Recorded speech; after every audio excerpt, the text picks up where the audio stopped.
Thank you, Kate and Guy. Beautiful. So I shared at the beginning of the service that I was going to be speaking about a book that is written by Gary Simmons. It's called The Eye of the Storm. And I knew I had this book in my boxes of a million Unity things, but I couldn't find it. So but I did find The Eye of the Storm for Teens, which I have to tell you was about my speed. I did finally go and order this one, so I have both of them to focus on it, because I have read this many, many years ago. I think this book was written in like 2000, 2001 or something like that.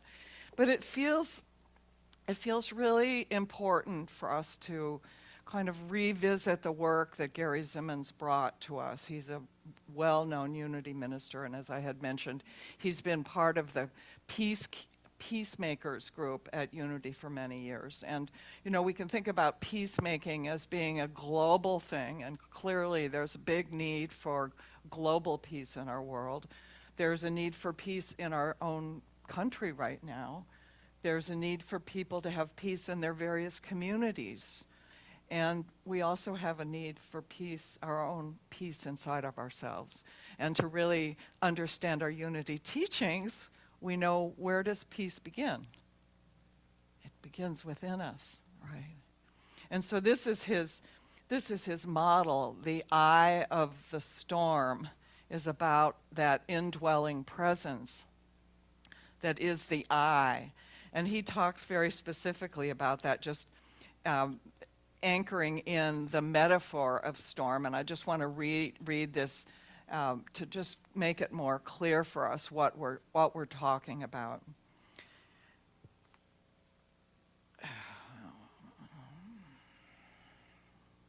And I lost my page. Hang on a sec.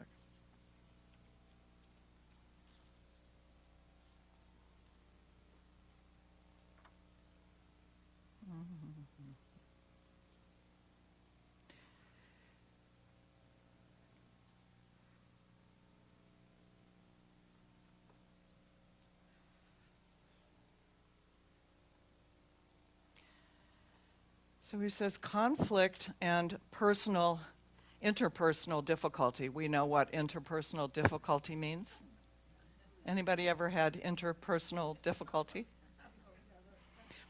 Conflict and interpersonal difficulty are like a storm system that arises when two weather fronts converge. There is displacement, movement, and friction. The forces within the system build in intensity, in temperature, dew point, wind velocity, barometric pressure, jet stream, humidity, and landscape combine to form a distinct rotation of influence. Have you had a rotation of influence in any of your interpersonal relationships? Yes. A hurricane is born. Similarly, competing needs, wants, and values combined with misperception, defensiveness, and the need to be right create an energetic field of influence that is the storm inherent in interpersonal conflict. So this is what we're going to be talking about today. It's this storm. It's a little bit different than the hurricane storms, but we can really understand some of the images he's using, the metaphor he's using, to help us understand more clearly what we can do when we find ourselves in these storms. I love one of the quotes also that was in the teen book. The teen was so basic and had all sorts of examples that were just perfect for my teenage mind. And this is a quote from a woman named Karen Alexander. I'm not familiar with her, but she says, conflict with another person can simply be a string around your finger to remind you of your own spiritual work. Darn. Because we all want to make it about someone else, don't we? We want to make it about what's going on out in the storm. That's kind of that's what happens for us, because we're human beings after all. So it's really interesting to read deeper into Gary's book and to begin to understand, because one of the things he says is, there is no one and no thing against me. Can you feel into that? There's no one and there's no thing that is against me. That's the whole premise of what he's talking about here. We are this center of peace and light, like the song, in the silence. We're in that still place. The still place within the center of the storm is the center of who we are in every moment. And we talk about that in our unity teachings. There's one presence and one power active in my life and in the universe. That presence is within me every moment, isn't it? And it's from that inner presence, that centered presence, that we're invited to experience the storm. But most of us are out there. We're out there, and maybe we're in this circumference. We might have even started the storm.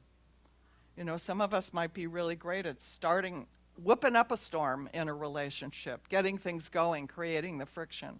Or we might just find ourselves in the middle of it somehow. Even in our country right now, I've just, been looking tangentially, not all the time, but looking at the news and seeing, this shooting of this very, very prominent Charles Kirk has just caused such a lot of explosion. And even before people knew what was going on, they had theories about who did it and what, was it right, was it left, was it center, just how we can kind of explode in a situation.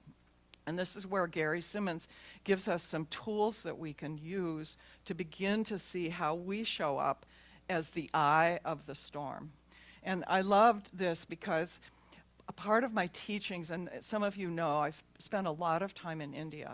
I've made 17 trips to India, always going to learn and study and then to bring back those principles and teachings about oneness. I took a group of 52 ministers and key leaders from Unity and New Thought churches to India for a week of study, because the teachings in Unity were so in alignment with the teachings that I was learning about oneness and about who we are as spiritual beings, holding this place of oneness. But there were two teachings that I had that really combined so powerfully with what I learned in this book from Gary Simmons. One of the teachings was about the needs of the self. And, Gary talks about that, how our own needs can come in conflict with other people, and that's part of what creates this storm. And so the needs of the self, that as they were shared with me when I was in India, was that we all have a need for safety and security. You can feel that. It's just like a part of who we are, right? We have a need for connection. We want to feel love. We want to be able to feel like we can give love and also receive love. A lot of us have a need for variety. We don't just want the same old soup every day. We have a need to be active in the world in different ways. We have a need to make a contribution in the world, to feel like we matter, to feel like our life has a purpose to it and that what we're doing makes a difference in the world. We have a need for growth and expansion, whether it's spiritual growth or expansion in our career, whatever, it's a need for that. We also have a need for significance. We need to feel like we matter, and all these things are really a deep part of our humanness. And most of us have not gotten those needs met when we were little beings. We might have gotten some of them met, but a lot of us go around as we get older trying to have other people meet those needs for us, have us to feel significant by somebody else telling us that we're an important person, or that we are loved, or to feel like only can feel like we make a contribution when somebody else tells us, rather than having that centered experience, knowing I am safe and secure in my life. I'm a divine being. Therefore, my life matters. I am significant just because I am. So these needs are really important for us to become aware of, especially when we're beginning to take a look at the eye of the storm in our own lives. So Gary Simmons talks about, yes, we all have these needs, and what happens in these conflicts, these storms that show up in our life, he calls it their four winds of conflict. The four winds of conflict. And he says the first wind of conflict is the wind of separation. It's that sense that we are somehow separate from the other. And you can think about, I mean, the world we live in, we're living in a world where this sense of separation is very much alive and well. There are other words I could use for it, but just to know there's such a sense of separation. And from that place of separation, we don't get a sense of security about who we are. We don't have a sense when we're feeling separate. What are some of the things you're feeling when you're feeling separate? How do you experience the other person when there's a sense of separation? We're already in conflict, aren't we? There's no sense of oneness. There's no sense that we have the same kind of wants and needs in our life at all, the need to love and be loved. That sense of separation really divides us. And, it's a sense of separation can keep us in a place of fear, because we can feel that because the other is not like us, we can feel a sense of fear about it. When you think kind of about the evolution of humans, there was early on a very tribal, we lived in really tribal communities, and there were rival tribes. And this is still going on in parts of the world, and we know this.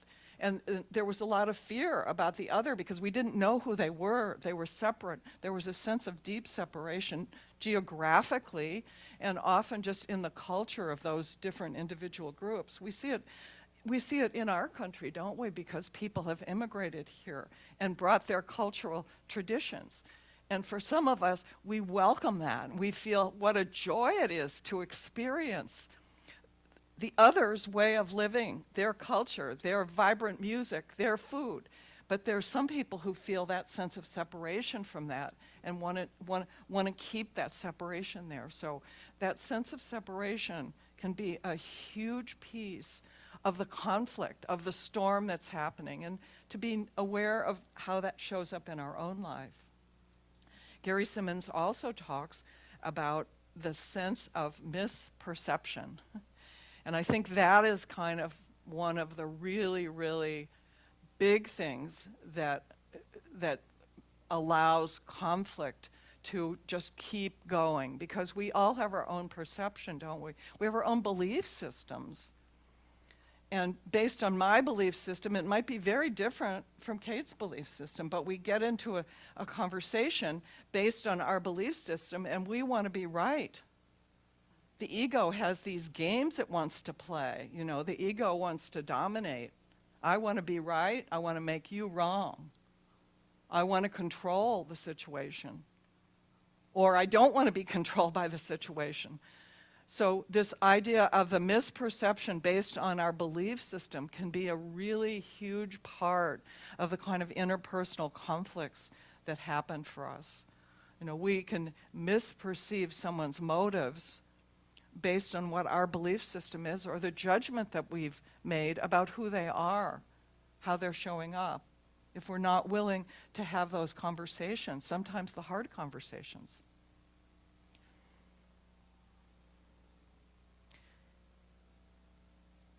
Gary talks also about the wind of conflict that's built into competition. And it's so, it's interesting to think about competition. I came in this morning and Kate is singing, and this is the third Sunday that she's singing. And we have Jane and we have Jeanette singing, we have Karen singing. And I was just thinking how we don't have this field of competition here. Kate loves to sing. And so it's like, wow, let that energy of what you love and what you're great at be celebrated here. And we can live in a field where that's the case, or we could feel like, well, how come she gets to sing and I don't get to sing? But that kind of stuff goes on, certainly a lot in communities, and we can call it like a power struggle. But it's just this part of us inside of ourselves that doesn't own our own uniqueness. If we don't own our own uniqueness and the gifts that are ours, we can't possibly own and celebrate and acknowledge the gifts that another person has. That sense of competition comes from a sense of lack. It doesn't come from a sense of fullness at all. So it's a huge piece of what can create more conflict, more of that storm energy. It's one of those winds, the wind of competition. And I think it's a very subtle one. Because I was praying about this and kind of noticing, the talk and what Gary talks about, and I thought, I don't really have that competition. But then I thought about it, and I realized over time how that competition literally drove me to become a unity minister. It was that sense of competition because I wanted to play with the big guys, and I've told you all that story once before. But it came out of a sense of competition. It wasn't because I thought I was great. It was because I wanted to play with the other guys, and I was, kind of wanted to compete in a sense. So it's very subtle. All of these winds of conflict are very subtle, whether it's that sense of separation we might be carrying, or whether it's the sense of that misperception in terms of our belief system, this sense of competition. Because in a sense, and I was thinking about the needs of the self, we all want to feel like we matter, don't we? And if we don't internally, really anchor in the truth of our being, that we are this incredible, unique expression of the divine, if we're not in the center of that, then it's easy for us to get into competition with other people, to try to kind of prove. There's a sense of needing to prove yourself in some way in order to feel good about yourself, to really appreciate yourself. His fourth one, I think, is probably one that I think we can all really identify, and he calls it this idea of being defensive. It's our defensiveness that exacerbates these conflicts. We get defended about something. And just simple things. He used this example, and I thought, oh boy, I know this one. So, have you ever had somebody say to you, oh, you're always late? And your mind goes, I'm not always late. You can't say I'm always late. I was on time. The last 3 times we've got defensiveness, yes.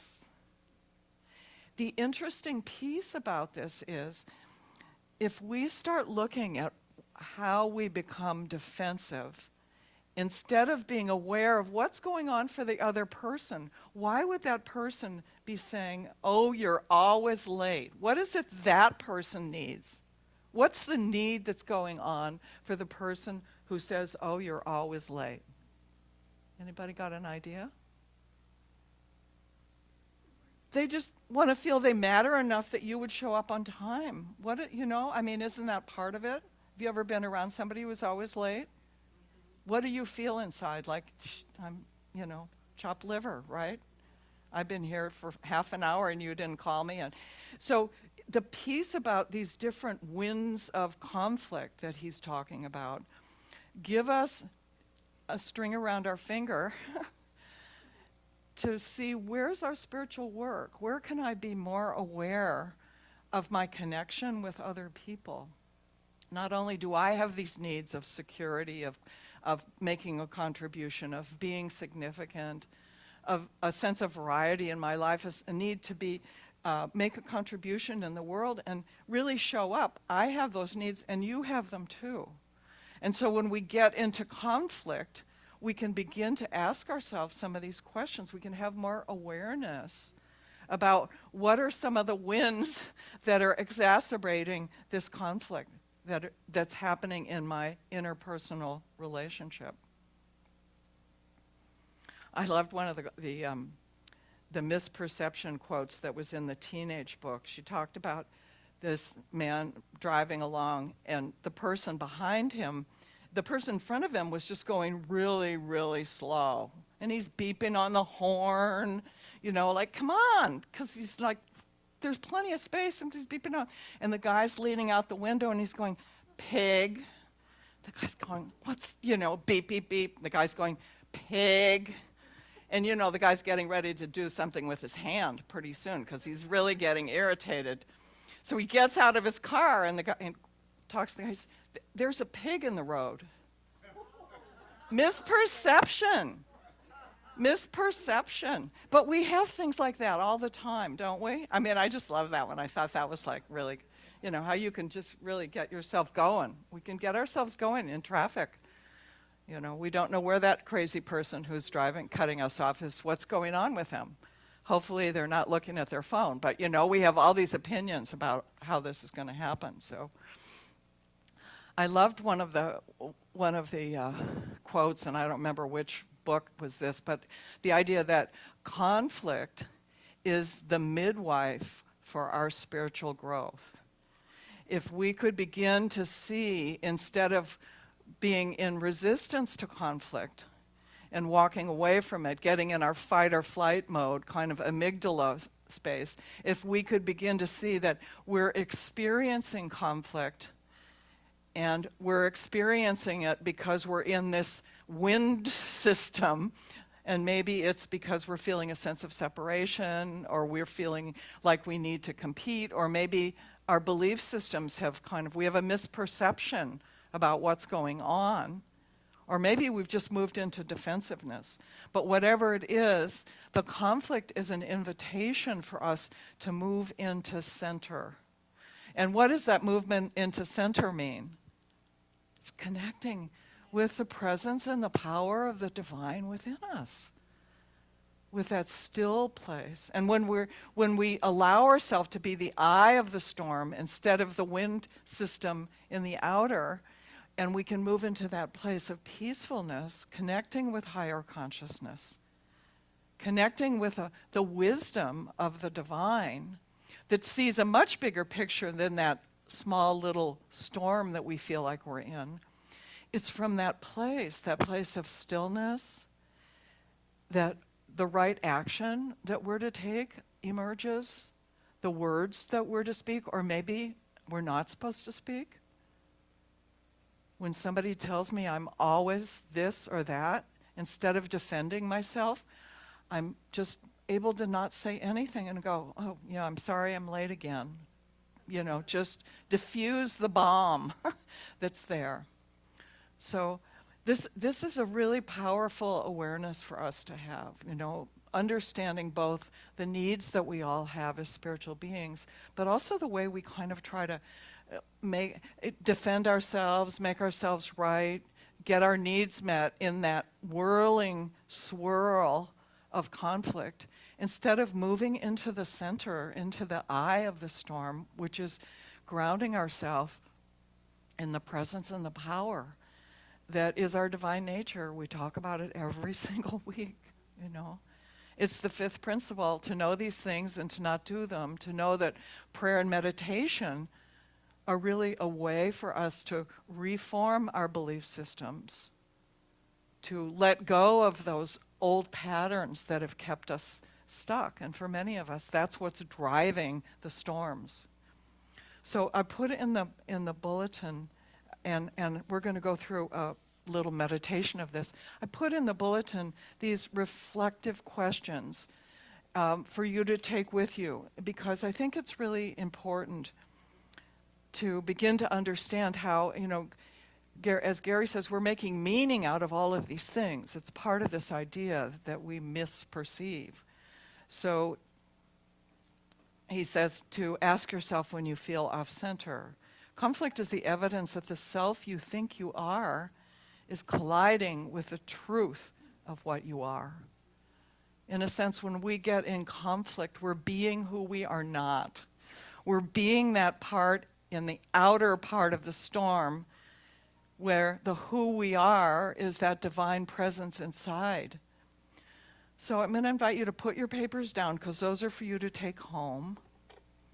And I'll ask the ushers to turn down our lights, and we're just going to go through a short meditation where we'll ask some of these questions here, right here. So just take a nice deep breath and slowly release and letting go of everything in the outer. And just breathe in that center, a center of deep peace. Breathing in again. And as you exhale, release any tension in the body. And gently affirm within, there is no one and no thing against me. There is no one and no thing against me. I'm centered in the divine, the presence of spirit within. I'm centered in the presence and power of spirit within. And let the words move from your head down into your heart. There is no one and no thing against me. I am safe.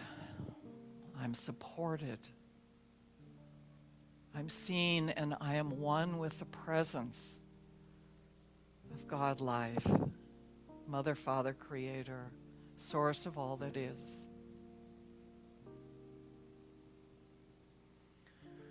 And now bring into your mind a recent situation that has stirred you. Maybe a moment of tension that you've had or a difficult conversation.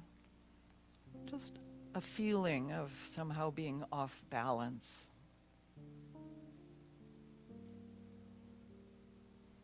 And without judging or trying to fix it, just notice. And bring awareness and ask yourself, what am I making this mean?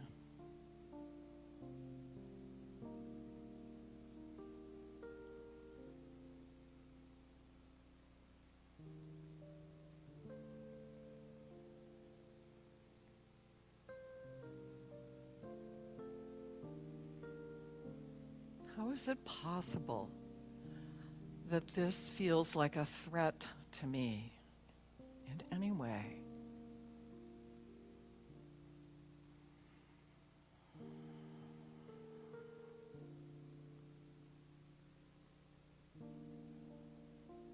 And just pause and listen, see what emerges in your awareness.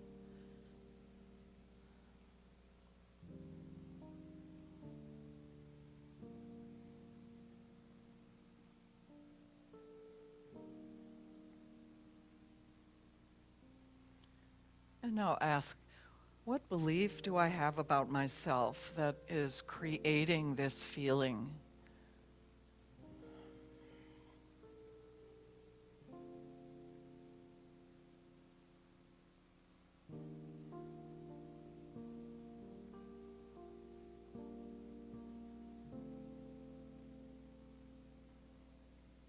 Is there a part of me that's trying to be right?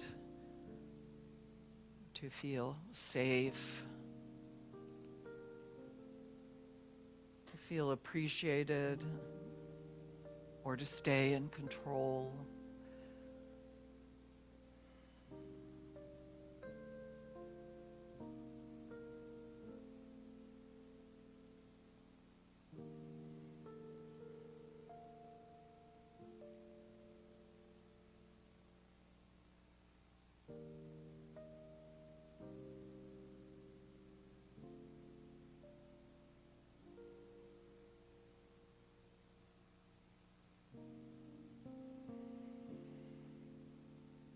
And now from that deep well of your spiritual center, ask, what does the divine presence,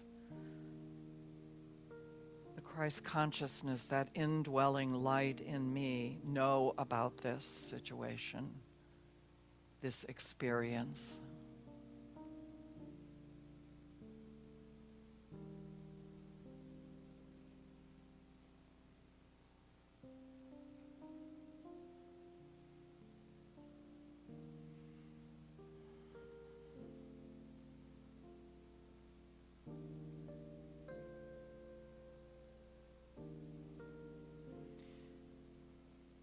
If there is truly no one and no thing against me, how would I respond?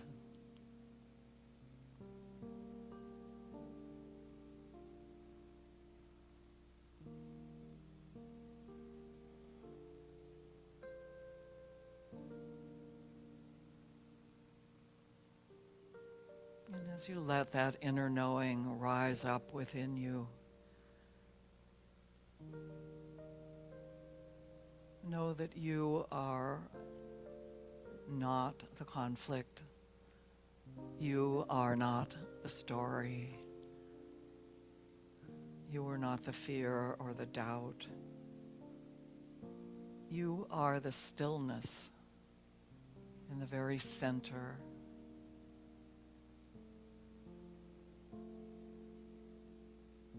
You are the light in the middle of the storm. You are the divine presence, wise, loving, whole and complete.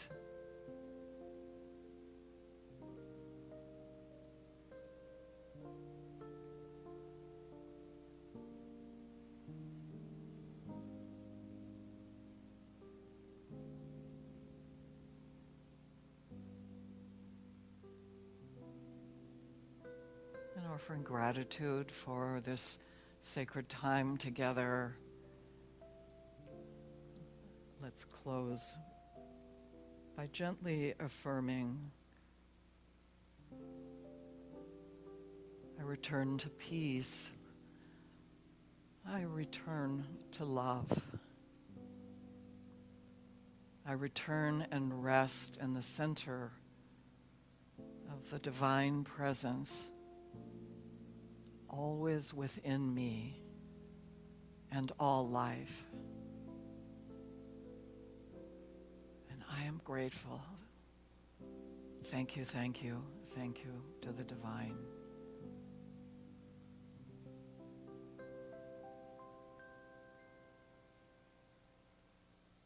And taking a few deep and conscious breaths, bringing your awareness back into your physical body. As you feel ready, you can gently open your eyes, come back to our room, to this sacred space.